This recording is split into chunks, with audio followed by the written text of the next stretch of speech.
Kalau target kita kurang lebih ada 11 jenis pajak. Kalau untuk hotel itu kurang lebih, kalau di bidang saya 125. Nah, tapi kalau total keseluruhan target kita ya kurang lebih 1,3 untuk di Bapenda.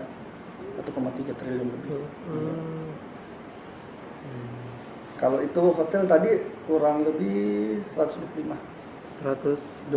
Kalau BPHTB itu 320, PBB 215, hotel 125, kalau restoran 195, terus untuk PPJ itu kurang lebih 230 dan reklama kurang lebih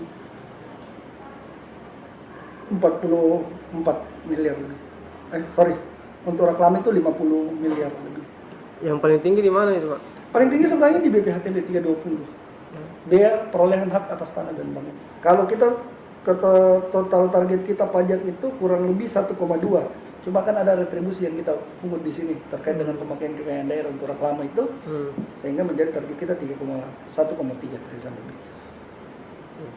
Itu ada penambahan, Pak, maksudnya dari tahun yang lalu?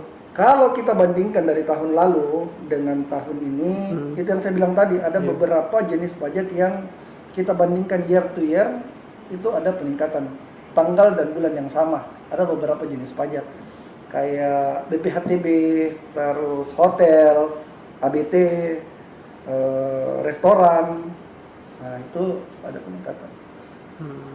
Kalau kita bandingkan tanggal dan bulan yang sama, kondisinya kemarin hari Jumat. Kalau 2019 kita pajak itu pernah kita capai 1 triliun. Iya, kita pernah capai 1 triliun khusus untuk pajak. Nah ini kecenderungannya kemarin di tahun lalu saja kita cuma dapat 800 lebih.